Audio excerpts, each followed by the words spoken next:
C'est une question importante parce qu'elle pourrit, si on ne la résout pas, le tourisme lui-même. C'est-à-dire qu'on a une activité économique qui est en plein développement, qui est une opportunité formidable pour beaucoup de régions des pays du monde. C'est pas seulement un problème picard ou un problème belge ou un problème anglais, c'est un problème mondial. Les gens veulent se déplacer, aiment se déplacer, et donc il faut réguler. Il y a eu une époque où on pleurait de ne pas avoir de touristes. Et puis le monde a changé, culturellement les gens se sont mis à évoluer, et probablement on n'a pas anticipé l'accueil dans des conditions qui soient susceptibles de ne pas polluer le plaisir qu'on a de visiter un beau site ou d'être au repos ou en visite ou à une pratique sportive, etc. Donc il y a eu une espèce de déséquilibre du tourisme, qui est une activité magnifique, économiquement intéressante, mais qu'on a pollué par un excès parce qu'on n'a pas géré on n'a pas su prévoir l'excès, donc gérer la solution. C'est en ça qu'on parle d'hyperfréquentation ou de surtourisme, parce que voilà, on dit, s'agissant de la baie de Somme, il y a 20 ans, on pleurait en disant on est un pays où il pleut, il fait pas beau, l'eau est froide, il y a du vent. Bon, moi j'ai connu ça depuis que je suis tout petit. Hein. Mes premiers bains de mer, ils ont été ici, donc voilà, c'est... Puis voilà, de fil en aiguille, les gens se sont dit, mais il y a une autoroute maintenant, c'est à 2 heures de Paris, il y a des hôtels sympas, on peut se trouver un camping bien fait, et puis si on n'a pas de camping, on peut aller dans l'arrière-pays, enfin il y a beaucoup de choses, on peut aller visiter Abbeville, Saint-Riquier, Rue, voilà, il y a 1000 choses à faire. Et alors, trop de monde, bah, ça tue c'est vrai, vous allez au restaurant, si le restaurant est plein à craquer, le chef, il ne peut pas faire la cuisine. S'il est équipé pour faire pour 40, il ne fera pas 50. Ou sans ça ne sera pas bien. Et là, on est un peu dans cette situation-là. Alors, il y a des endroits en France, mais partout dans le monde. La Belgique, la Grande-Bretagne, les États-Unis, enfin les parcs, parfois aux États-Unis, sont complètement surbookés. On voit des parcs animaliers en Afrique où il y a trop de monde, etc. Donc on peut, par l'attractivité, qui est légitime, parce que c'est des endroits magnifiques, il y a des endroits dans le monde où on meurt d'envie d'y aller, tellement c'est beau, et c'est bien vendu, mais c'est trop bien vendu, et si bien qu'on n'est pas capable d'accueillir. Et c'est ça qui est compliqué. Je prends souvent cet exemple, quand on visite la galerie des glaces au château de Versailles, il y a tout le monde ne peut pas rentrer. Et donc, quand il y a 150 personnes dans la galerie des glaces, je dis ça au hasard, c'est peut-être 200, on dit non, c'est fini. Vous ne rentrez pas maintenant, on va vider la galerie des glaces et vous rentrerez après. Dans la nature, c'est pas possible. Parce que les gens disent, ben, moi j'y ai droit, si lui y est, pourquoi j'y serais pas? La plage, j'ai envie d'y être, et le bateau, j'ai envie d'y être, etc., etc. Donc si la nature est open space, on y va comme on a envie d'y aller.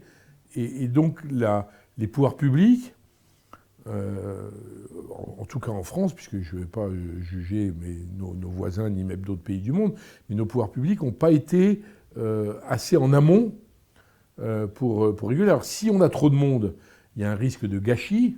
D'abord le plaisir de visiter un endroit dans de bonnes conditions. D'avoir du monde, c'est sympa. D'avoir trop de monde, c'est une catastrophe. Et puis après, il y a des risques.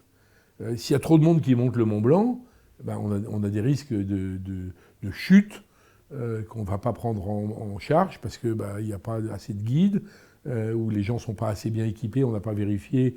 Il y a des gens qui montent au Mont Blanc en basket, voire en tongs, donc, et en short. Or, quand ils sont à 1800 mètres, il n'y a pas de problème. Quand ils arrivent à 3000, ça commence à devenir compliqué. Mais à 4003, 4004 dans la glace, les tongs et la basket, c'est pas terrible. Donc, comment on fait? Mais c'est pareil pour la mer. Je prends le Porquerolles, un coup de Mistral. Alors tout le monde vient avec sa petite barque, etc. C'est formidable, la mer est calme, on avance, on va aller se baigner, puis on va aller faire un tour à Porquerolles.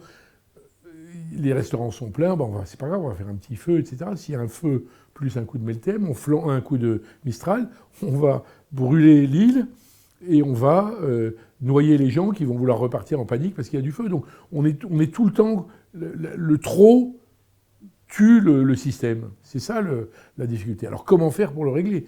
Il y a plusieurs années, il y a quelqu'un qui sera là, qui va venir là, à ce colloque dans les jours qui viennent, ici, avec qui j'ai beaucoup travaillé. On a réuni un groupe de travailler sur l'hyperfréquentation.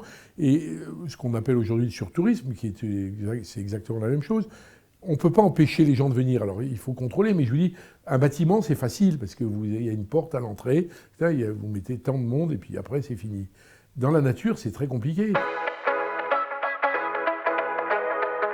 L'organisation des hommes, si la chose n'est pas faite de façon spontanée, que la règle n'est pas appliquée, il y a des pouvoirs de police. Les policiers, les gendarmes, ils sont faits pour ça. Oui, des jauges. Alors on dit oui, c'est accessible. Aujourd'hui, par exemple, ce chemin, il peut prendre 200 personnes. Au-delà de 200, on ne peut pas. Parce que d'abord, on abîme le chemin. Ensuite, c'est insupportable pour les 200 qui y sont. Les 200 premiers, ils vont payer le fait qu'on est à la queue leu-leu, etc. Donc il faut trouver des systèmes. Et c'est l'extraordinaire. Alors après, c'est pour se loger, pour se nourrir, pour se garer.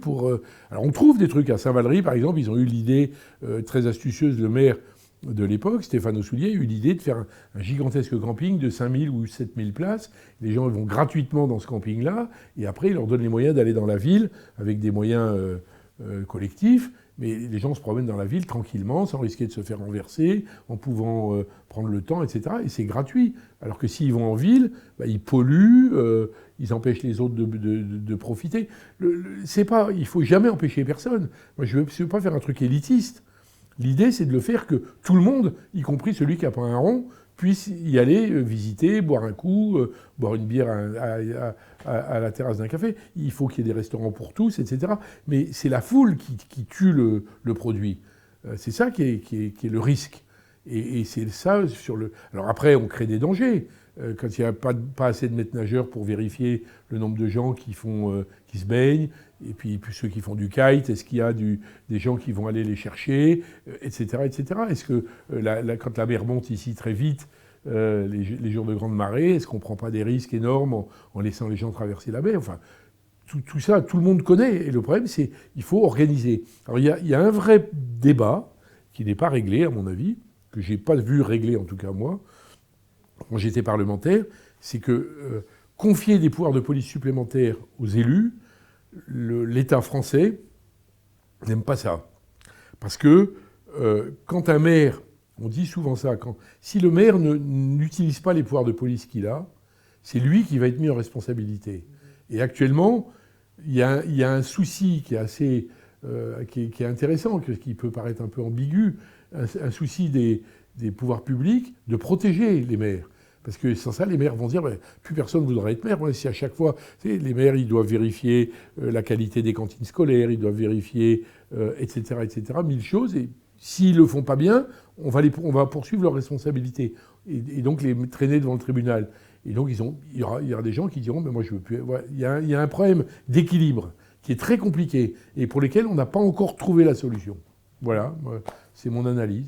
Merci beaucoup.